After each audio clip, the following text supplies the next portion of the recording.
Boa noite a todos, sejam bem-vindos a mais uma disciplina do curso de Ciências Contábeis. Como nós já começamos a nossa aula, iniciou-se no feriado 7 de setembro e foi disponibilizado a teleaula número 1 para vocês. Hoje é a nossa teleaula de número 2 e o tema dessa aula será lições de direito público. Eu sou a professora Carla Ramos, contadora pública e bacharel em Direito, especialista em contabilidade e controladoria empresarial, especialista em Direito do Estado e mestranda em contabilidade. E o tema dessa aula de hoje, o resumo, as palavras-chave, nós teremos o foco no direito público. Vocês podem acompanhar, então, o resumo dessa aula, que é introduzir a temática do direito público por meio do estudo dos principais elementos de alguns ramos do direito, que academicamente estão inseridos no direito público, tais como direito administrativo, direito financeiro, direito tributário e constitucional. As palavras-chave dessa aula de hoje é o direito público, direito administrativo, financeiro, tributário e constitucional. Na nossa primeira teleaula, que foi disponibilizado para vocês, espero que todos tenham assistido, porque ali temos os conceitos iniciais do estudo do direito, a introdução ao estudo do direito. Então, nós temos lá conceito do que é o direito, quais são as fontes do direito, né? De onde o direito, de onde nascem as normas. Então, isso é primordial que você esteja estudando, que você esteja enviando pelo chat, pelo fórum, as suas dúvidas desses conceitos.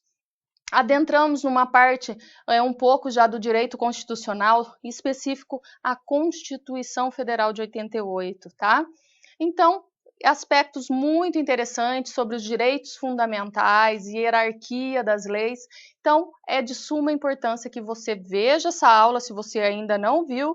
O ideal é que já tenha visto, né, durante esses dias essa aula. E agora nós vamos falar no dia de hoje a respeito do direito público. Porque nós dividimos a aula de hoje em direito público e a próxima será focado no campo do direito privado. Tá?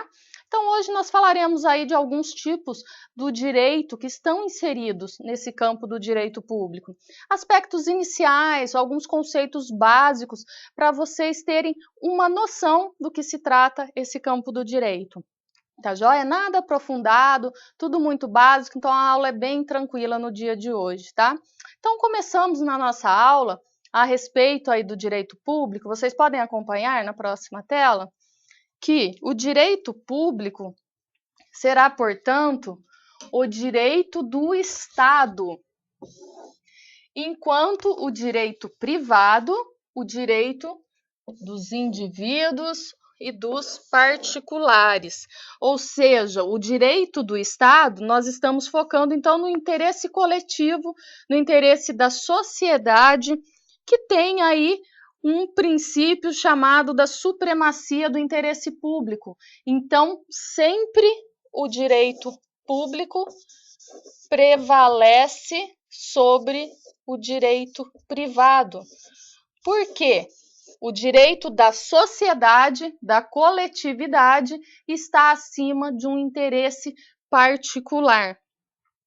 Nisso, nós falaremos então um pouco a respeito do direito administrativo.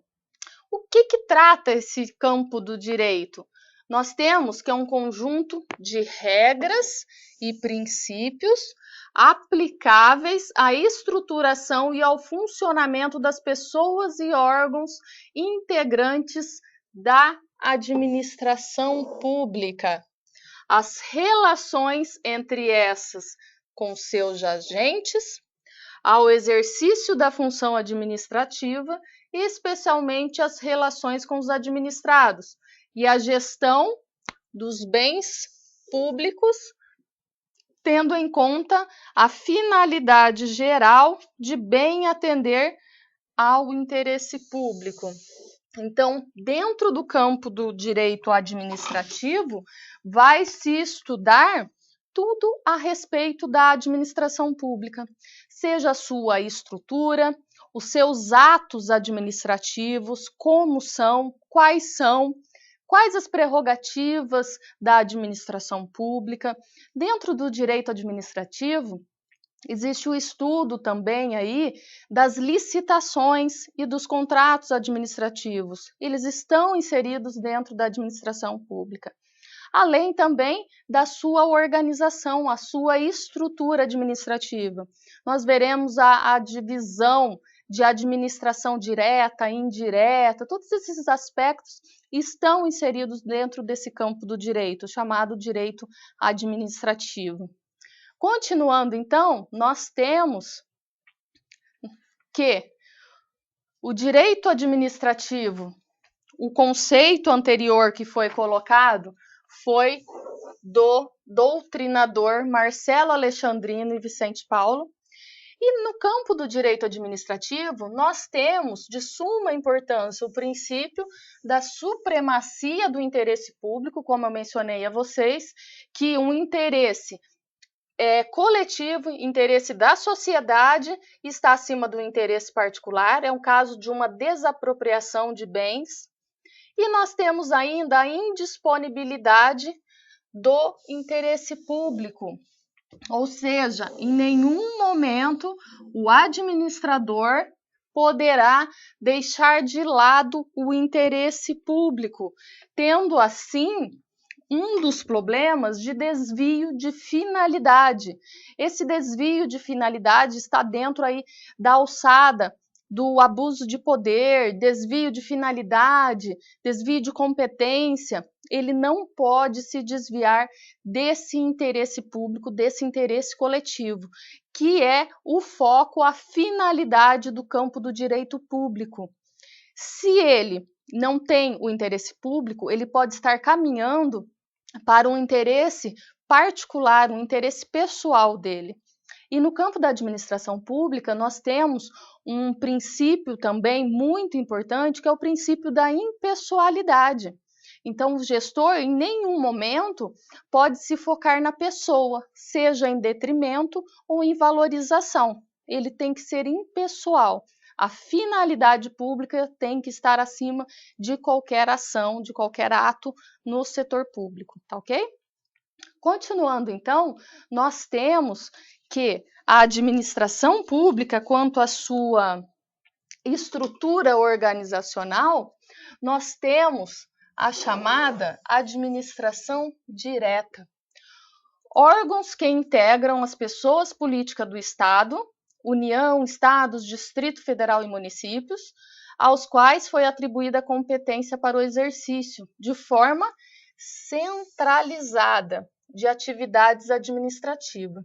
Essa estrutura organizacional da administração pública iniciou lá no decreto número 200 de 1967, tá? Lá trata dessa estrutura da administração pública federal e divide a administração pública em direta e indireta. E essa administração direta, ela é centralizada, ou seja, o seu órgão principal com as suas atividades. Nós podemos dar exemplo a nível federal. Nós temos como administração centralizada os ministérios, o presidente da República com seus ministérios. A nível do Estado, nós temos as secretarias junto ao governador. E a nível municipal, nós temos os prefeitos com os seus secretariados, tá? Isso é dizer sobre a administração pública direta. E quando nós falamos nessa centralização, nós chamamos isso aqui de desconcentração, tá? Por quê? A outra administração é a administração indireta. E nessa administração indireta, nós estamos falando na descentralização. Então, quando eu falo em administração direta, eu falo em centralizada e desconcentração. E quando eu falo em administração indireta, eu falo em descentralização. Além disso, a descentralização é um dos princípios fundamentais constantes do Decreto-Lei 200 de 67. E a dizer que a administração é indireta é um conjunto de pessoas jurídicas desprovidas de autonomia política que, vinculadas à administração direta, ela tem a competência para exercício de forma descentralizada de atividades administrativas. Quem são elas? Eu tenho autarquias, eu tenho fundações públicas, empresas públicas e as sociedades de economia mista. Então, essas são os órgãos ou as entidades que compõem a administração indireta, ou também chamada de administração descentralizada. Na administração pública, nós temos alguns princípios constitucionais. E isso que eu já comecei citando a vocês, dando o exemplo da impessoalidade.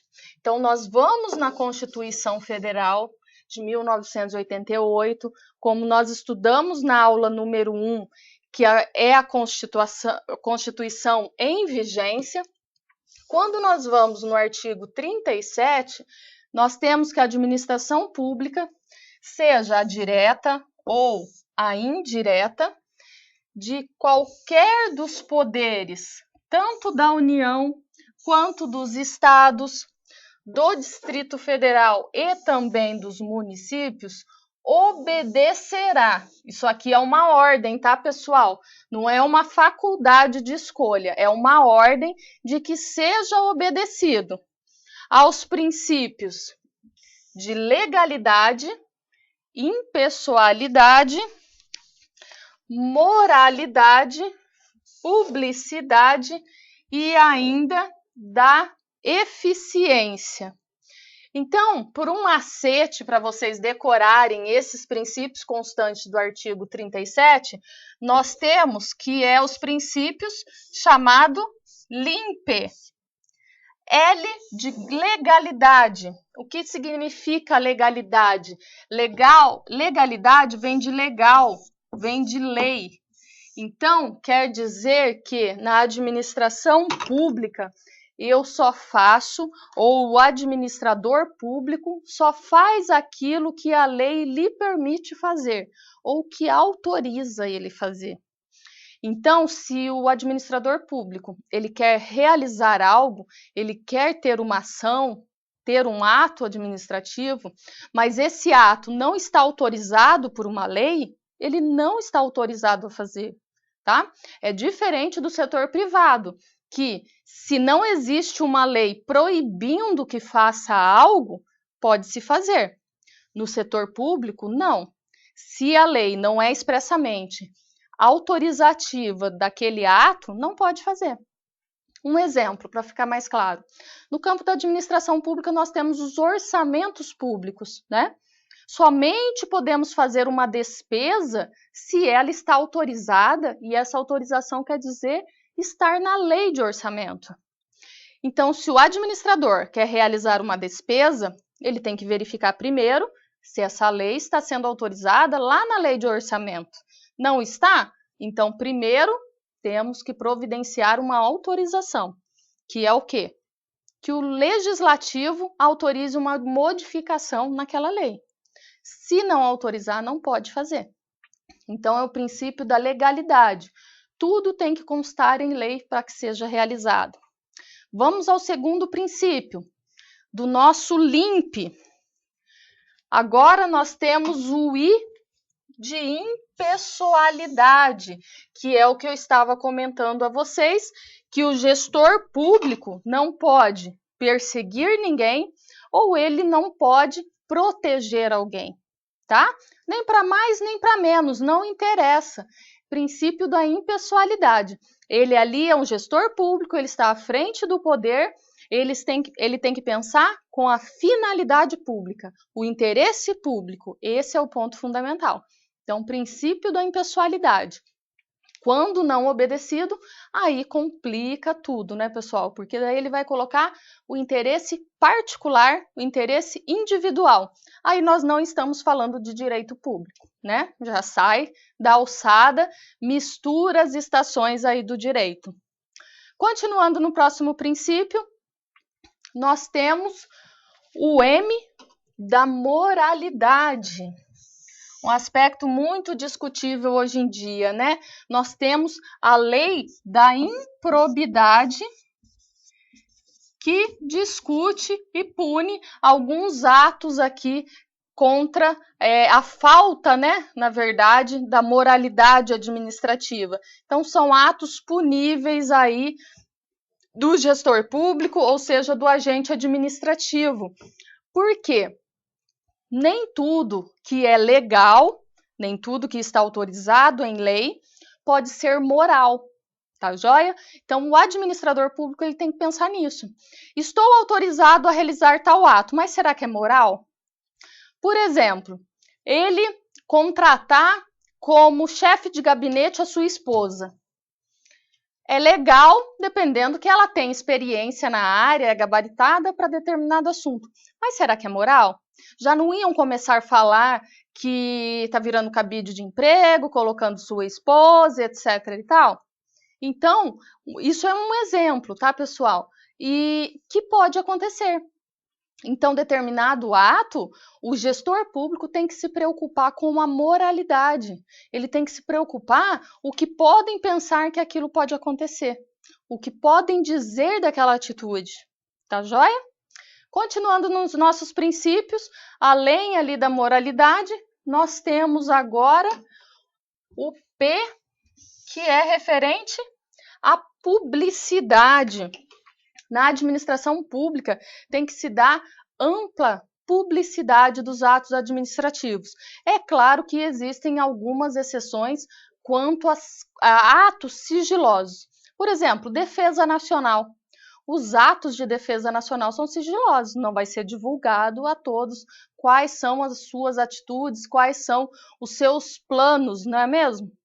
Então, isso é sigiloso, mas os atos em si, todos devem ser publicados. Tanto que, baseando-se aí também nesse princípio da publicidade, nós temos a respeito a lei de acesso à informação. Qualquer cidadão pode chegar na administração pública e solicitar informações, tá ok? E se for ainda, o que determina a lei de acesso à informação? Que o que seja de caráter geral, que já tenha dada ampla publicidade no aspecto aí, nos sites, parte eletrônica da administração pública. Para que todos os administrados, todos os cidadãos não tenham que ficar solicitando aquela informação.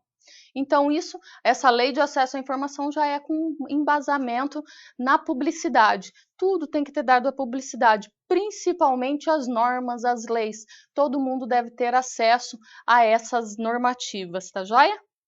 No próximo princípio, nós temos o princípio chamado de eficiência. Esse princípio foi o último a ser inserido com uma emenda constitucional. E o que ele diz respeito? Que não é porque estamos no setor público que o serviço prestado à sociedade não tem que ter eficiência. Ela vai prestar um serviço público à sociedade, mas tem que ter qualidade esse serviço. Ela tem que focar no resultado, porque nós vivemos uma administração pública gerencial que se preocupa com o resultado e que esse resultado seja útil à sociedade. Então, o princípio da eficiência, fazer e fazer bem feito, não é só fazer por fazer, não é mesmo?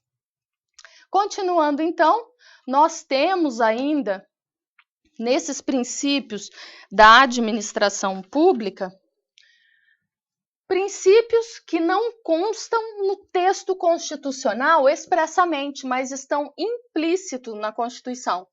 Princípio da razoabilidade e da proporcionalidade. Quando vai se aplicar, por exemplo, uma sanção, ter a proporção. Se o que infringiu foi baixo, se foi alto e conforme foi a infração da pessoa ser proporcionalmente à sua sanção. Então, em todos os seus atos, ter uma proporcionalidade. Não é, em um caso, a infringência foi alta e aplicou uma sanção baixa. No que foi baixo, aplicar uma sanção alta. Nesse exemplo, tem que ter essa proporção, né? Tem que ser razoável na aplicação das suas multas, no seu poder de polícia. Quando falamos em princípio da autotutela, é uma prerrogativa que a administração pública tem de cuidar dos seus próprios atos, tá?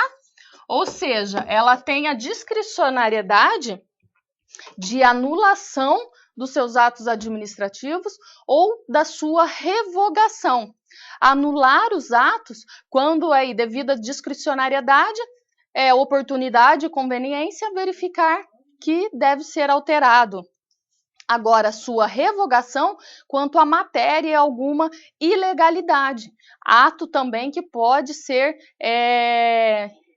o próprio judiciário pode alterar, pode revogar aí, anular esse ato, quando é eivado aí de ilegalidade, tá ok? Aí, conforme o ato realizado, tem os seus efeitos, se retroage no tempo ou se não retroage. Isso é o aspecto aí do princípio da autotutela, ok?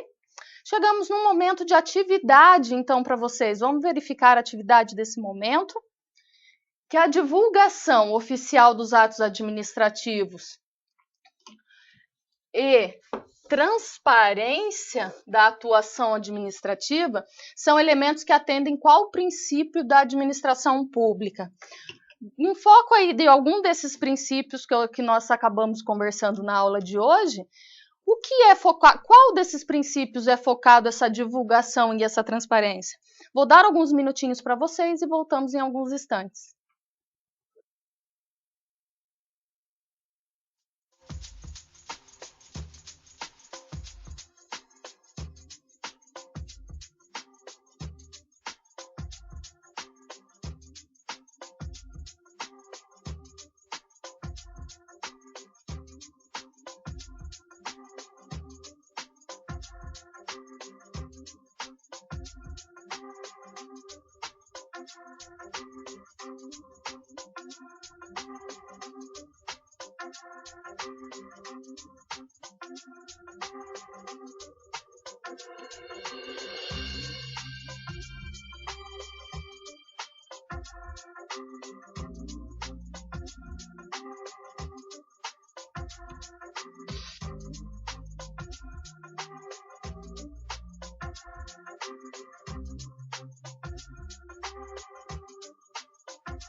What's going to happen?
Retornando então, vários polos mandaram suas contribuições. Muito obrigada pela participação, pessoal.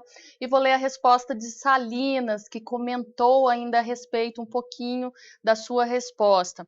Diz respeito ao princípio da publicidade, em que a administração pública deve divulgar seus atos de forma ética e democrática. Ou seja, a administração não pode manter obscura seus atos e fatos administrativos. Isso mesmo, pessoal, é o princípio da publicidade, já que a administração pública ela lida com recursos públicos, é dinheiro que não é dela, é dinheiro de toda a sociedade, não é mesmo? Então, ela tem que dar ampla publicidade dos seus atos, a toda essa alteração de recursos públicos, o cuidado com seus bens públicos. Isso tem que dar acesso a todos, já que o dinheiro não é dela, não é particular. É dinheiro de uma sociedade, então tem que ser dada essa ampla publicidade. E é direito de todos solicitar informações a respeito disso, tá joia? Então, continuando a nossa aula, qual o tema de agora? Qual o campo do direito que nós iremos tratar? Acompanhem, então, que nós temos agora a respeito do direito financeiro. Direito financeiro também dentro do campo do direito público. Conceito é o conjunto de normas que disciplina a obtenção de receitas, ou seja, nós estamos falando de arrecadação, e a realização de gastos, a realização aí das despesas no campo da administração pública. O objetivo de estudo é a atividade financeira desenvolvida pelo Estado, atividade esta que regula receitas, que regula despesas e orçamento.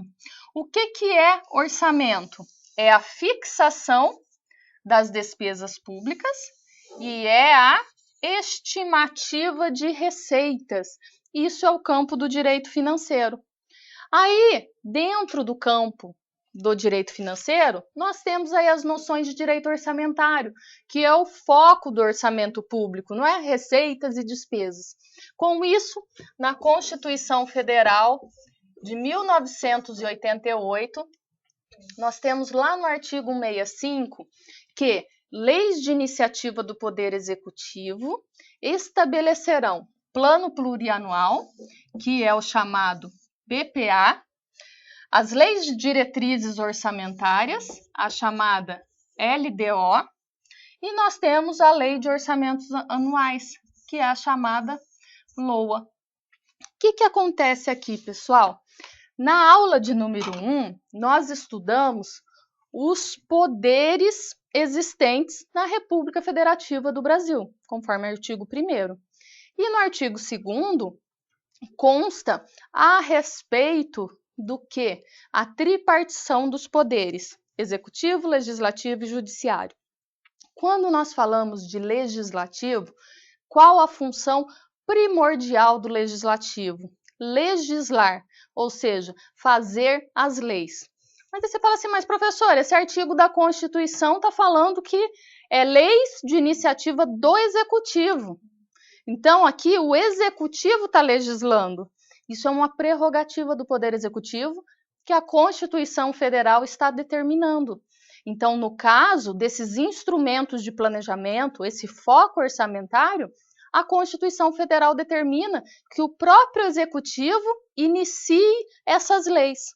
Então, o que acontece? O Executivo faz projetos de leis pertinentes aos planejamentos, envia ao Legislativo, aí sim, para ele estudar e aprovar essas leis. Isso não tira do Legislativo, tá, pessoal?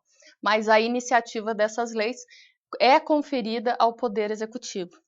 A respeito desse tema, então, nós temos um vídeo nesse momento e voltamos na sequência.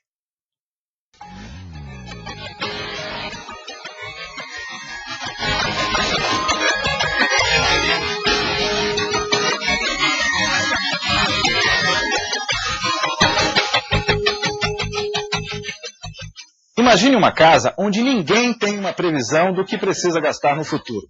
Impossível, não é mesmo? Qualquer pessoa sabe que para manter um mínimo de equilíbrio entre o dinheiro que se recebe e o que será necessário pagar, é preciso fazer contas e planejar com antecedência.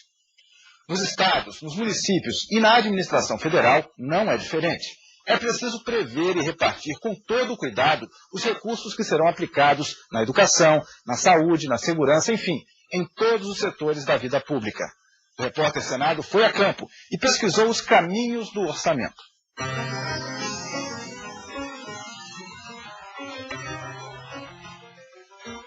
Mas afinal, o que é orçamento público?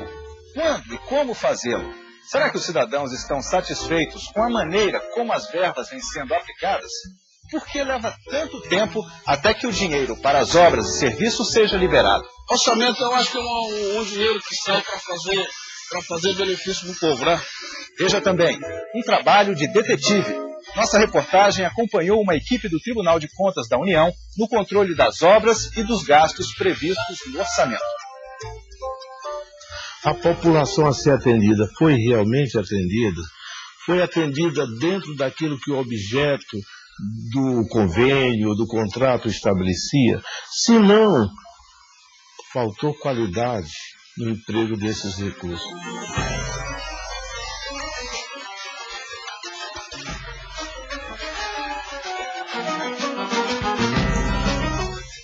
Faço escolhas, eu coloco as prioridades, eu deixo uma coisa para depois, tento fazer, isso eu faço normalmente. Controle e planejamento. Essas são as palavras que definem o trabalho que Raquel e Rodrigo têm todos os meses na hora de administrar o orçamento. Desde quando a gente casou, a gente sempre procurou adequar o nosso orçamento, né, às coisas que às nossas obrigações. Então, assim, a gente nunca extrapolou, né? Mas não são apenas os gastos que estão sob o controle rigoroso do casal que tem uma filha de 4 anos de idade. Outro hábito é planejar. E eles já sabem, o dinheiro que deve sobrar vai ser para trocar o apartamento e encomendar um irmãozinho para Michele. Você se adaptar à sua realidade econômica, eu acho que é o mais difícil. Eu atendo clientes diariamente e vejo, assim, pessoas com um salário muito maior do que o meu, e com uma dificuldade financeira muito maior do que a minha. A cada ano nascem milhões de brasileiros. Assim como os pais de família, o país precisa planejar assistência médica, saneamento básico, educação e tudo aquilo que tem a ver com os serviços públicos, além de criar meios para que esses novos cidadãos façam parte da população economicamente ativa. O que é muito importante perceber quando nós falamos de orçamento público, que nós temos que torcer para os governantes, porque se os planos de governo dele der certo, dá certo para todos os brasileiros. Quer dizer, então, por trás disso, você não pode trazer para uma discussão como essa a questão do viés ideológico ou político.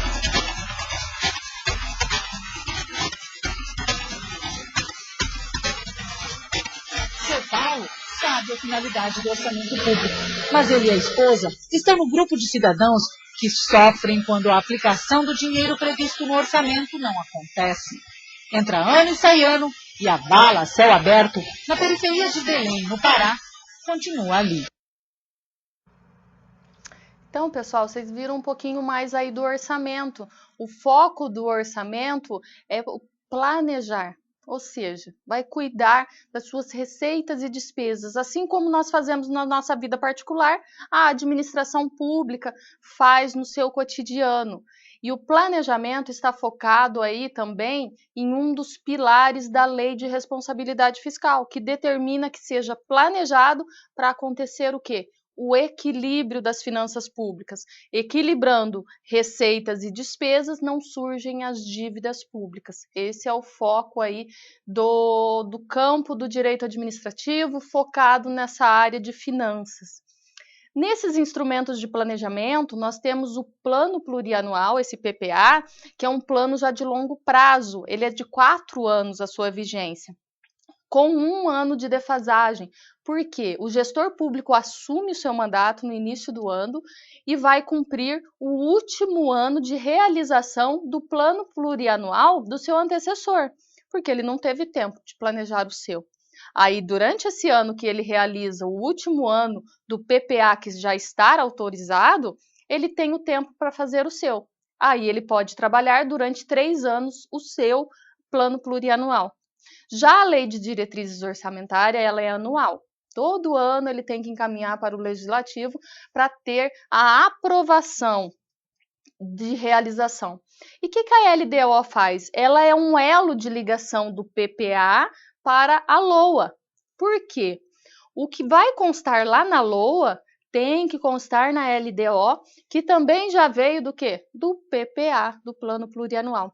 Então, um instrumento orçamentário, um puxa o outro nesses instrumentos de planejamento, tá? Nada pode estar aí sem conversar esses 3 planos. E o que ainda acontece nessa parte orçamentária? É um ciclo orçamentário. Porque a Constituição Federal, como vocês viram no artigo 65, ela determina que leis de iniciativa do Executivo, né, estabelecerão esses 3 instrumentos de planejamento. Só que começa, o Executivo planeja, encaminha ao Legislativo, o Legislativo aprova. Ele aprovou, ele devolve ao Executivo para que esse sancione, publique essa lei orçamentária e execute durante a sua vigência pertinente. Realizou durante a sua vigência, executou essa lei autorizada. O que acontece? Volta para o Legislativo, porque ao Legislativo cabe fiscalizar o Executivo. Aí ele vai avaliar essa execução aí desse instrumento planejado pelo Executivo e autorizado por ele. E assim é um ciclo constante, não é mesmo? Mas já chega o outro ano que o Executivo vai iniciar novas leis. Isso é o ciclo orçamentário, tá ok? Então, continuando na nossa aula, o que nós temos aí a respeito desse orçamento? Verifiquem, então, que nós temos uma figura que o direito financeiro cuida para que isso não aconteça. E o que está acontecendo aqui? Olha o recurso público aqui no meio, todo mundo querendo comer, né? O recurso público, todo mundo querendo pegar sua parcela. Então, o direito financeiro cuida para que isso não aconteça. Porque além de planejar, ter equilíbrio, dar a publicidade, nós teremos a fiscalização pelos os órgãos aí encarregados de controle de fiscalização, seja controle externo, seja controle interno ou controle da própria sociedade. Porque nós temos aí no direito administrativo 3 tipos de controle. Nós falamos do controle externo, que é o poder legislativo, com auxílio dos tribunais de contas. Nós temos o controle interno, que é as controladorias instituídas aí em todos os órgãos, e nós temos o controle social, que é a sociedade em si, que é todo cidadão. Sou eu, sou você, todos somos fiscais do recurso público, tá? Então, nós também temos que fazer a nossa parte. Não é só falar assim, não, votei naquele vereador, ele não está fiscalizando o recurso público, mas você também está fiscalizando? Tudo bem que tem as audiências públicas, muita gente não entende nada, mas é um momento de que você estar lá naquela audiência pública e estar questionando o que está acontecendo. Ah, não entendi, o que é isso? Eles vão explicar, porque a audiência pública é o momento realmente disso, que os técnicos, os gestores públicos estão lá presentes explicando todos os resultados daquele período que está sendo apresentado. Então é um momento realmente da participação popular, da participação do controle externo, tá joia? Continuando então, o que nós temos agora para nossa aula? Agora, dentro ainda desse grande campo que é o chamado direito público, nós temos o direito tributário. A área aí que o contador gosta, né? Agora mexe com o contador de verdade, falar em tributos. Nós temos o Sistema Tributário Nacional, que é o conjunto de princípios constitucionais que informa o quadro orgânico de normas fundamentais, gerais do direito tributário, vigente em determinado país. Isso é o conceito de Geraldo Ataliba. Lembra que na nossa primeira aula nós estudamos as fontes do direito E lá nessas fontes do direito, nós tínhamos a doutrina. Isso aqui é um exemplo de doutrina, pessoal. Um autor conceituado da área, dando um conceito a respeito do sistema tributário. Tá joia? Nesse campo, o que nós temos? As leis aqui, as normas. Nós temos o Código Tributário Nacional, o chamado CTN, que é a Lei 5.172, de 25 de outubro de 1966. Só que tem as suas atualizações aí nessa lei até os dias de hoje, tá, pessoal? Ele não está aí desatualizado até o presente momento, não. Então, conforme o CTN, o Código Tributário Nacional, nós temos os chamados tributos. O que é dizer que é um tributo?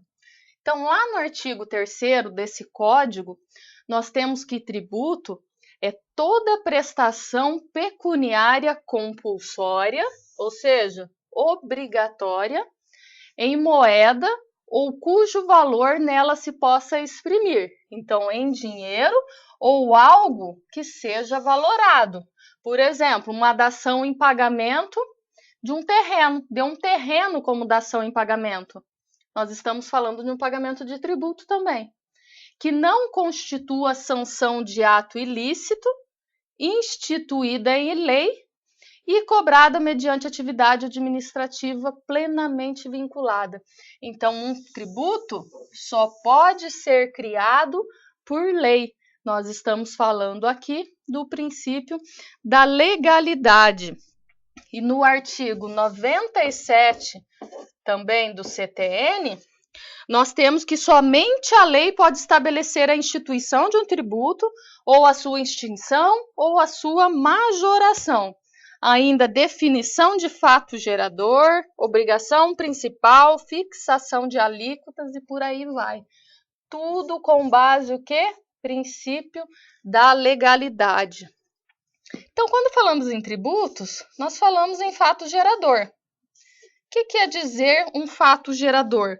É uma situação que é descrita em lei, que quando realizada acontece a tributação. Por exemplo, pegarmos um imposto, IPTU, no caso do município. O que é o fato gerador da ocorrência do IPTU? Você ser proprietário de um imóvel. O fato gerador só que acontece em determinado tempo, no caso que é um imposto desse tipo. Então, sempre que 1º de janeiro acontece o fato gerador do IPTU. Naquele dia, você é proprietário de imóvel, aconteceu o fato gerador do IPTU. Isso é o fato gerador, é uma situação descrita em lei quando acontece a tributação. Temos o fato gerador, temos que falar do quê? Quem é o sujeito ativo, quem é o sujeito passivo na relação, tá? Tem diversos aspectos dentro do direito tributário que é tudo elencado aí no Código Tributário, tá joia? E uma particularidade que nós temos. Quando falar assim para você, quais as espécies de tributos que nós temos? Tá? Mas em relação ao Código Tributário ou em relação ao sistema normativo completo?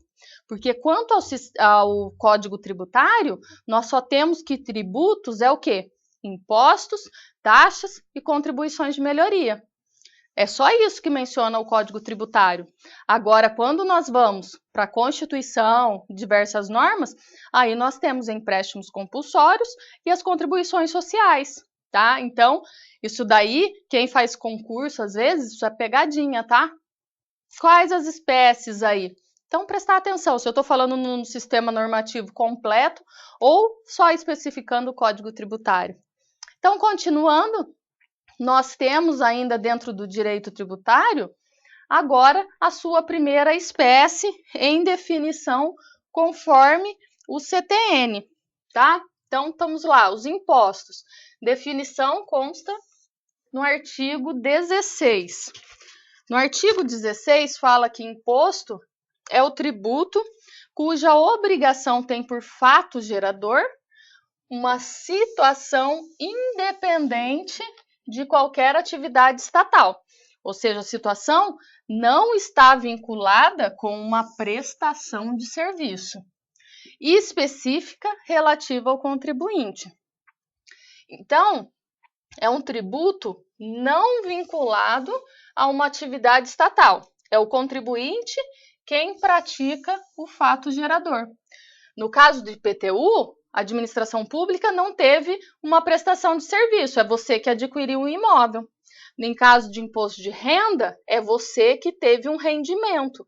Então, não está vinculado à prestação de serviço. Impostos federais, artigo 153 da Constituição. Impostos estaduais, está no 155. E impostos municipais, no artigo 156. Tá? A União ainda tem competência para criar outros impostos, artigo 154. Então, o que é importante nessa competência de impostos de cada ente federativo? Quando vocês chegarem a estudar contabilidade pública, vocês vão ver que para classificar a arrecadação, por quê? A arrecadação. Vocês vão ver durante muito tempo a atividade privada sempre atividade empresarial. E nesse campo, essa tributação é sempre despesa, tá? Na hora que vocês chegarem a ver a contabilidade específica do setor público, vocês vão ver que isso, que para vocês sempre é despesa, para a administração pública é a arrecadação, é o recurso, é a receita dela. Mas para classificarmos essas receitas conforme orçamento, nós precisamos saber a competência de arrecadação de cada imposto de quem é. Por que eu digo isso? Você está lá no município, você é contador do município. Aparece receita de IPTU. Ah, é receita de IPTU. IPTU é competência de arrecadação do próprio município. Então, eu estou falando de uma receita tributária. Agora, se eu estou no município, aparece arrecadação, recurso, com o nome de IPVA, peraí, IPVA é competência de arrecadação do Estado, não é do município. Se está entrando recurso no município que é referente ao IPVA, é sinal que veio transferido do Estado para o município. Então, eu tenho uma classificação de receita, transferência corrente e não tributária. Então, na hora do contador classificar essa arrecadação, é diferente, necessita saber competência de quem é a arrecadação desse imposto, tá? Então, na hora que chegar lá, vocês vão ver que isso é fundamental saber. E para o contador, é fundamental também saber na sua atividade, mesmo que empresarial, pessoal, determinado imposto de qual ente da federação que eu estou falando, né? Com quem que eu estou discutindo esse imposto? É para a União? É para o Estado? É para o município? Isso tem que saber. O contador necessita do conhecimento nesse campo tributário, assim como em outras áreas do direito, não é mesmo? Então, continuando aqui na nossa aula, na parte do tributário, nós temos, então, no próximo slide, por favor, que as taxas é a segunda espécie conforme CTN, artigo 77. As taxas cobradas pela União, pelos estados, pelo Distrito Federal ou pelos municípios, no âmbito de suas respectivas atribuições, têm como fato gerador o exercício regular do poder de polícia ou a utilização efetiva ou potencial de serviço público específico e divisível prestado ao contribuinte ou posto à sua disposição. O que difere agora as taxas dos impostos? Eu tenho obrigatoriamente um serviço público colocado à disposição do contribuinte. Tá joia, pessoal? Então, eu posso verificar que é um tributo vinculado a uma atuação estatal, exercício do poder de polícia ou uma prestação de um serviço público específico e divisível, porque essa taxa será cobrado diretamente desse contribuinte. Então, tem que ser específico e divisível. Competência comum das entidades federadas no âmbito de suas atribuições, ou seja, União, Estados, Distrito Federal e municípios. Todos eles podem cobrar taxas, tá? Não é específico competência de algum deles. Não pode ter base de cálculo própria de imposto. Se eu já tenho um imposto que cobra determinado fato gerador, eu não posso ter sobre esse mesmo fato a cobrança de uma taxa, tá? Isso é duplicidade. Deve levar em conta o custo estimado do serviço ou da fiscalização no momento de fixar o seu valor. Então, para fixar o valor da cobrança dessa taxa, não pode estar aí totalmente fora da realidade, conforme o valor, o custo estimado desse serviço prestado. Tá ok? Então, isso que acaba acontecendo. Uma grande discussão no campo das taxas, muitos municípios acabam falando sobre a TIP, Taxa de Iluminação Pública. A iluminação pública não pode mais ser cobrada por taxa, justamente devido ao conceito da taxa. Por quê? É um serviço identificável, divisível, específico. Como que você vai cobrar iluminação pública de determinadas pessoas conforme o que ela está utilizando? Tem como mensurar o que cada pessoa utiliza da iluminação pública, da iluminação das ruas? Não tem como.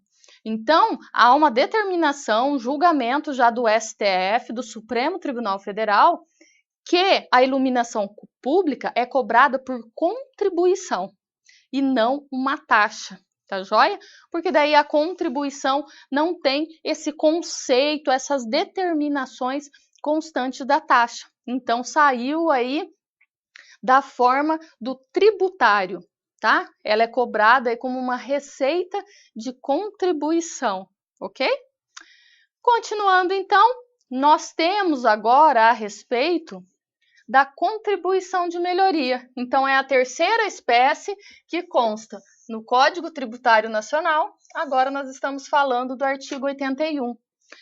A contribuição de melhoria cobrada pela União, pelos estados, Distrito Federal ou pelos municípios, no âmbito de suas respectivas atribuições, é instituída para fazer face ao custo de obras públicas, de que decorra valorização imobiliária, tendo como limite o total da despesa realizada e como limite individual acréscimo de valor que da obra resultar para cada imóvel beneficiado. Ou seja, o tributo é vinculado a uma atividade do Estado, uma atividade específica, tem que ser uma obra pública. Mais um fator externo, valorização dos imóveis vizinhos. Então, se tem uma obra pública, mas não valorizou os imóveis da redondeza dessa obra, não tem por que cobrar a contribuição de melhoria dessas pessoas, desses proprietários. Competência comum de todas as entidades federadas. Então, quem é responsável pela obra tem o direito de cobrar a contribuição de melhoria. E limites globais, que é o quê? Total da obra.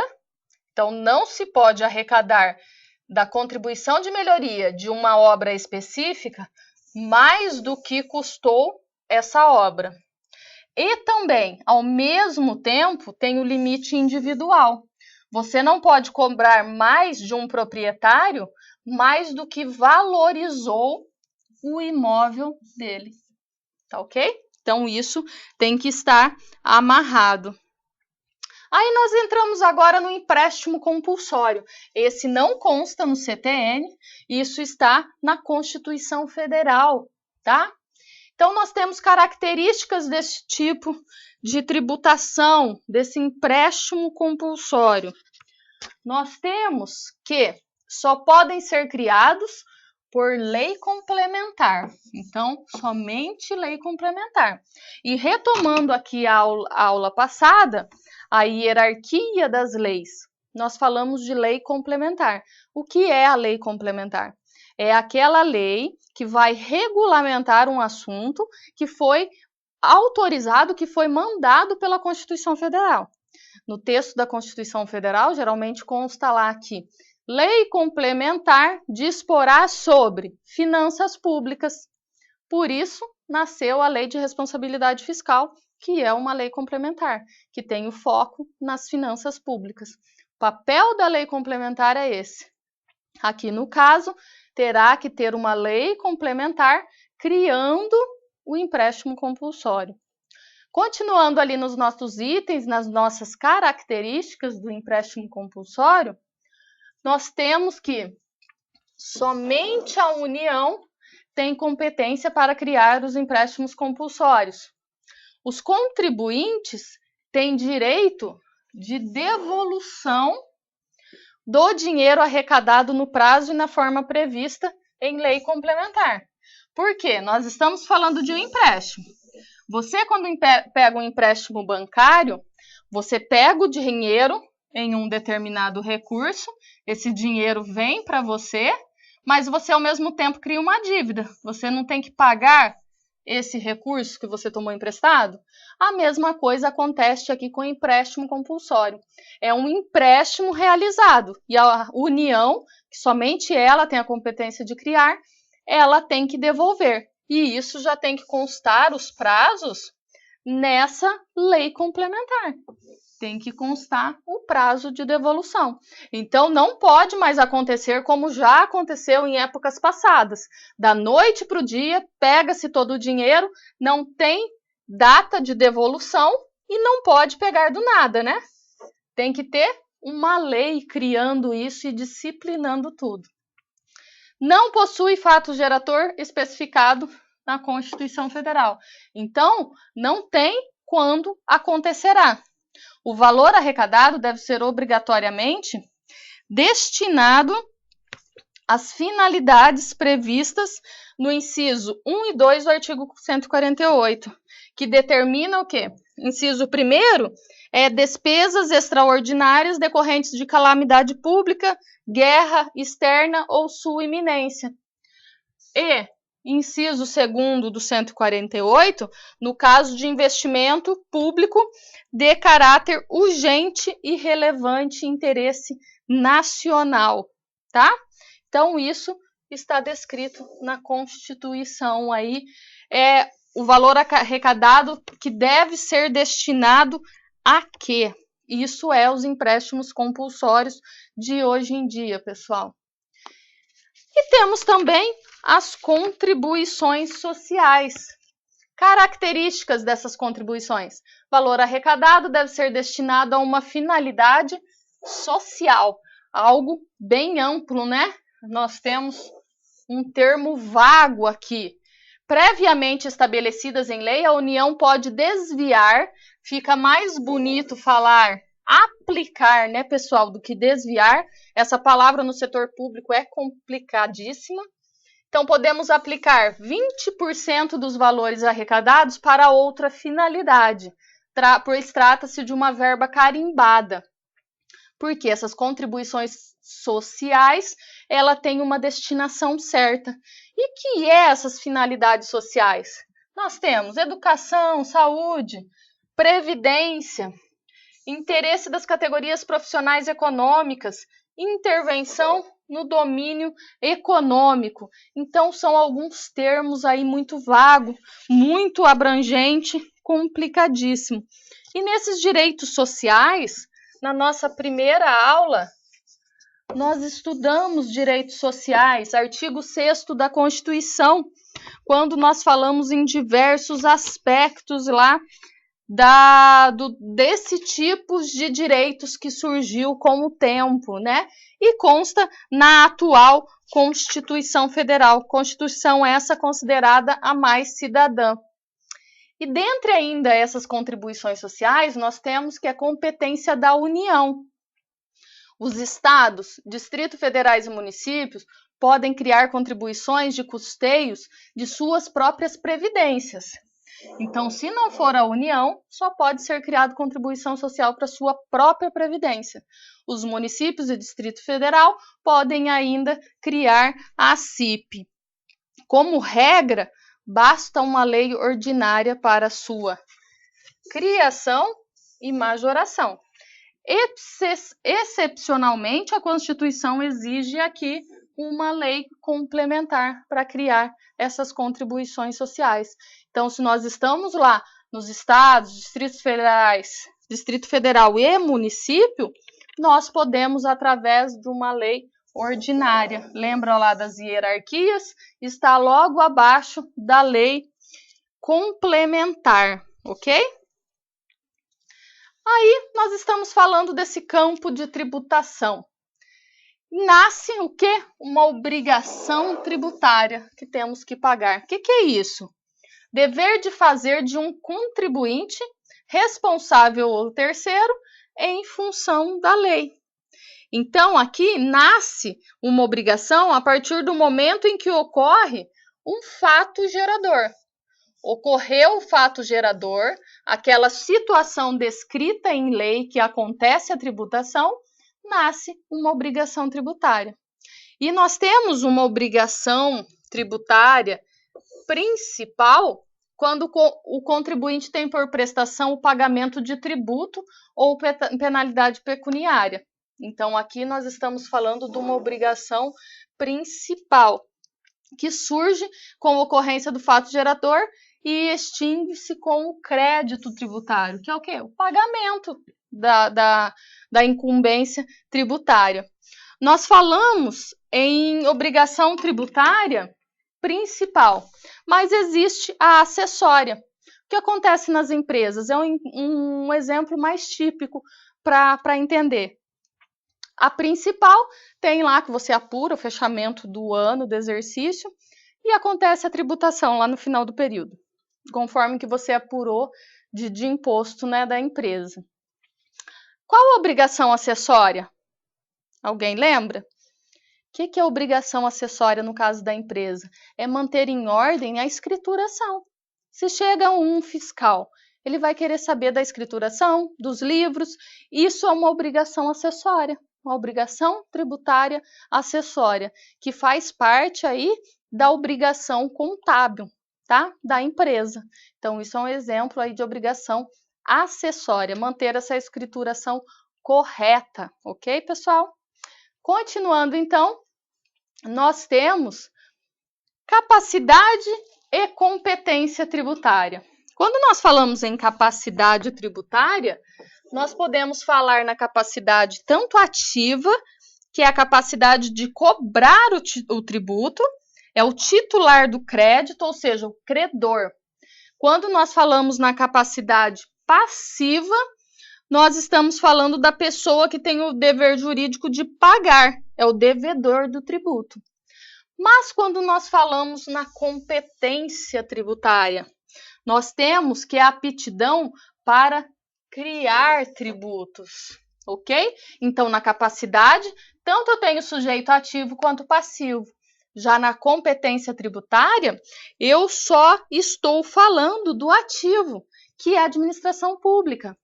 Aptidão para criar tributos, descrevendo legislativamente suas hipóteses de incidência.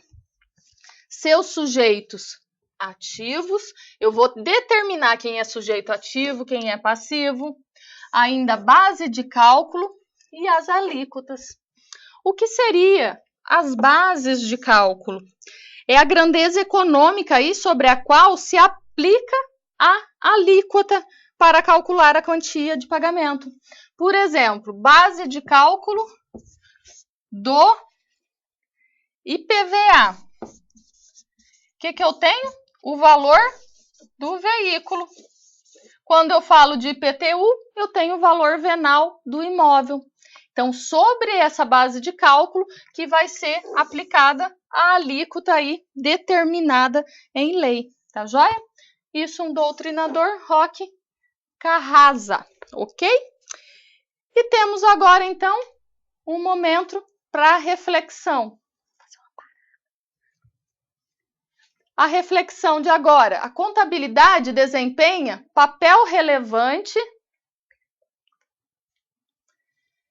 tanto no direito tributário substantivo, que o quê? Na definição do objeto do comportamento, pagamento do tributo, identificando e mensurando as variações patrimoniais, quanto a contabilidade desempenha esse papel relevante no campo do direito tributário formal, servindo para prescrever deveres instrumentais associados à escrituração contábil financeira.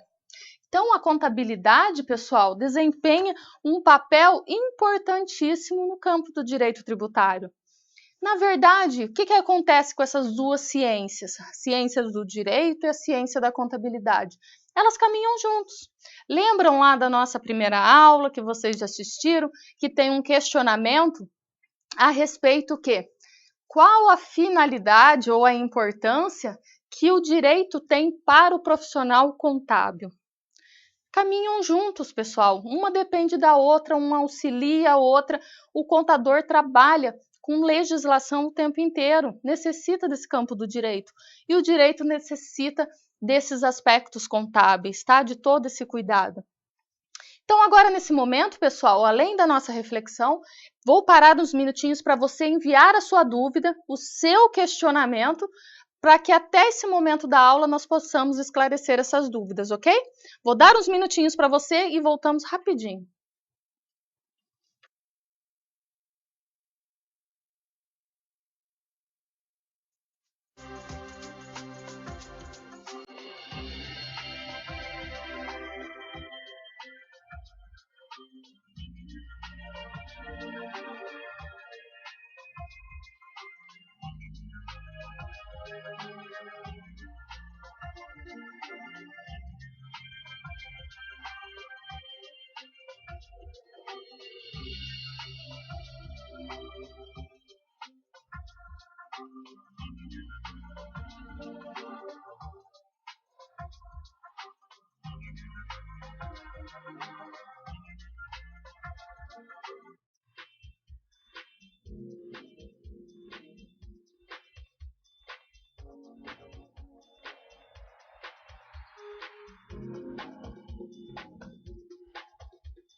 Retornando então, pessoal, nós temos um comentário a respeito aí da reflexão. Jaru comenta o seguinte: na gestão pública, o direito e a contabilidade andam juntas, pois para exercer a profissão de contador na área pública, deve ter um grande conhecimento na área jurídica, como, por exemplo, atos administrativos, legislação e dívida ativa.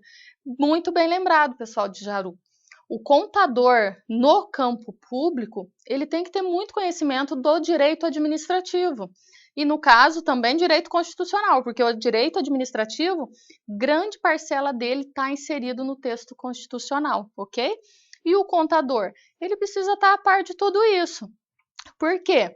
Ele sabendo lá, eu tenho que cumprir com determinado princípio.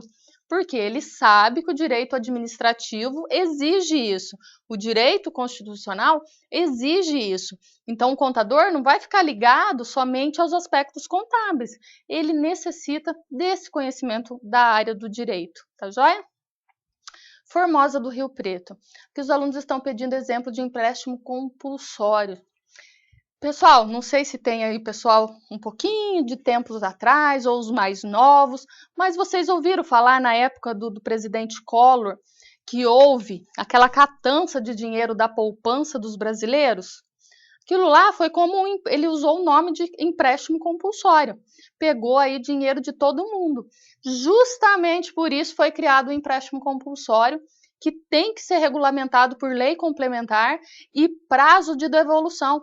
Só recebeu aquele dinheiro quem começou a entrar na justiça requisitando seu dinheiro de volta, porque senão estava lá até hoje. Então o pessoal começou a entrar e pedir, por isso foi criado esse instituto e determinando para que vai ser criado um empréstimo, quais os casos, tá joia? Itaberaba, porque as prefeituras de modo geral arbitram o valor venal de um prédio sempre abaixo do valor do mercado. O valor, ele estipula, gente, realmente avaliando o imóvel em si, as características do imóvel.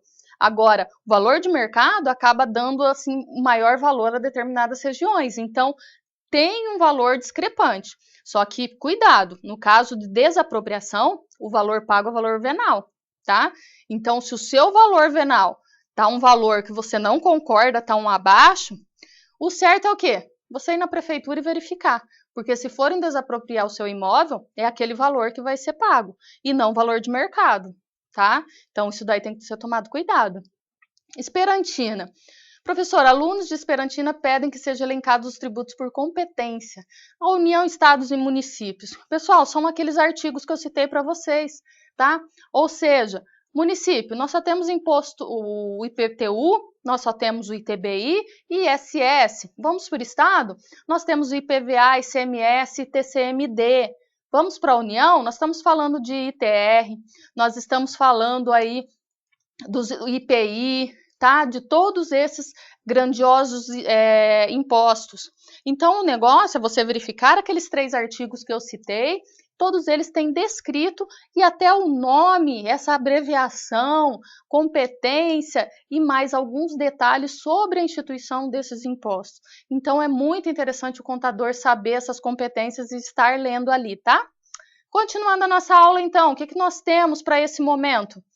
O direito constitucional. O que determina? Constitui, estabelecer, firmar ou ainda o modo pelo qual constitui uma coisa, um ser vivo, ou um grupo de pessoas. Constituição é a lei fundamental e suprema de um Estado, a supremacia. Então, a Constituição Federal está acima de todas as nossas leis. Contém normas referentes à estruturação do Estado, formação dos poderes públicos, forma de governo e poder de governar, distribuição de competências, direitos, garantias e deveres dos cidadãos. Isso conforme Marcelo Alexandrino. É um ramo do direito público dedicado à análise e interpretação das normas constitucionais. Tais normas são consideradas leis supremas de um Estado soberano. Então, todas essas coisas, nós vimos esses aspectos, o quê? Artigo 1º, artigo 2º da Constituição Federal, que foi tratado na teleaula de número 1. E tem por função regulamentar e delimitar o poder estatal, além de garantir os direitos considerados fundamentais. Nós vimos que nós temos vários direitos e garantias fundamentais, divididos em individuais, coletivos ou sociais, políticos, isso conforme a atual Constituição Federal. Ainda, direito constitucional é destacado por ser fundamentado na organização e no funcionamento do Estado e tem por objeto de estudo a constituição política desse Estado. Ou seja, no nosso caso, nós temos a Constituição Federal de 88, que é a Constituição em vigência. Aqui consta todas as nossas normas, as nossas autorizações, direitos individuais, direitos, garantias, tá?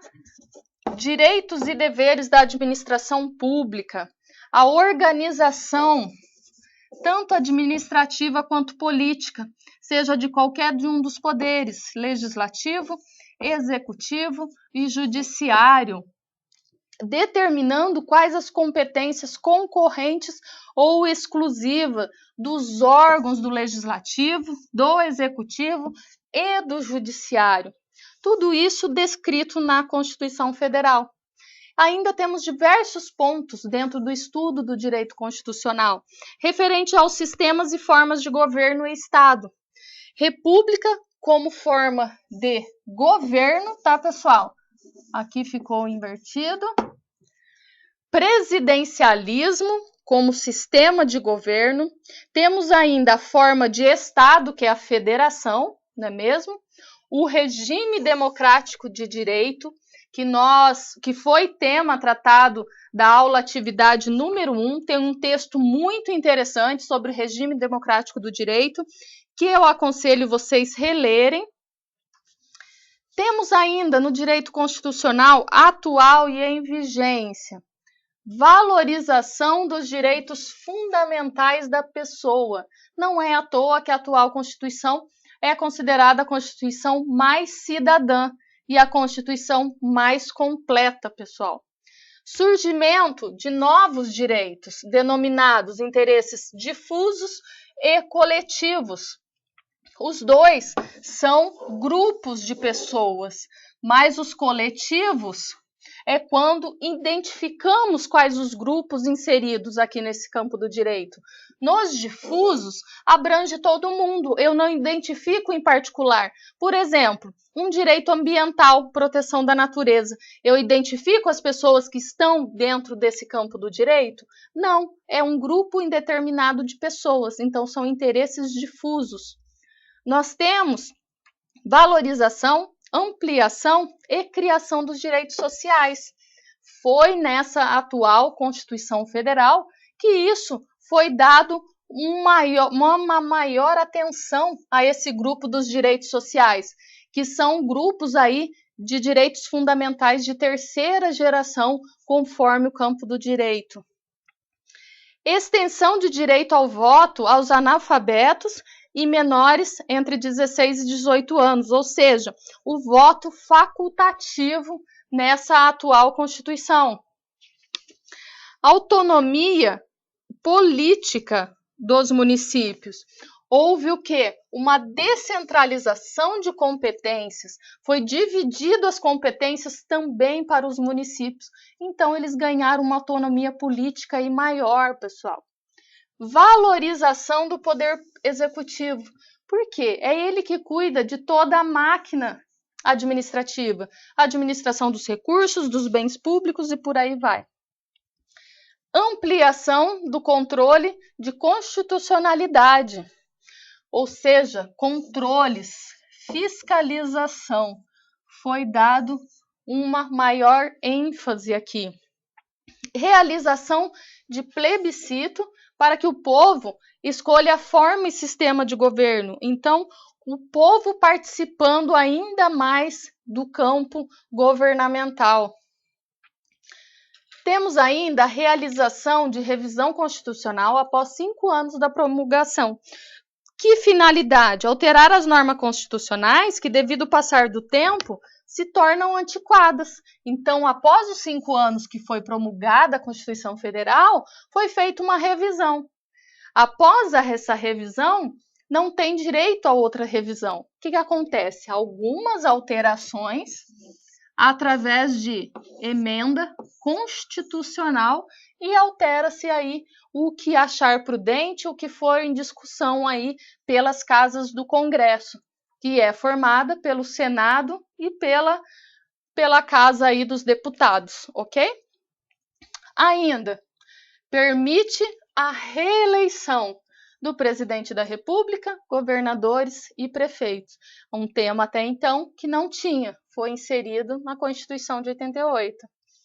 E também reforma previdenciária aí, referente ao campo da assistência previdenciária aí, tá? Tendo também assistência social, campo aí da saúde, tudo aqui está inserido dentro dessa reforma. Nesse momento, a questão para reflexão. A contabilidade, seja a área de conhecimento não jurídico, das mais juridicizadas, circunstância normalmente reconhecida pelos próprios profissionais da área contábil. O direito e a contabilidade são áreas do conhecimento que caminham juntas e se complementam desde longa data, acompanhando a evolução da sociedade. Então, pessoal, vocês concordam com isso? Que há essa integração entre as duas ciências? Ou é coisa da cabeça da professora? Vocês discordam? Me responda por que você discorda. Às vezes você tem um outro entendimento. Não, cada um é uma ciência, cada um tem o seu campo. Pode ser que em algum momento uma necessite da outra, ou não. Eu quero saber o seu entendimento. Vou dar um minutinho para você me enviar esse comentário e eu volto em instantes.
Retornando então, pessoal, todo mundo tem o mesmo entendimento, né? De que a contabilidade caminha aí junto ao direito, um necessita do outro, um complementa o outro, né?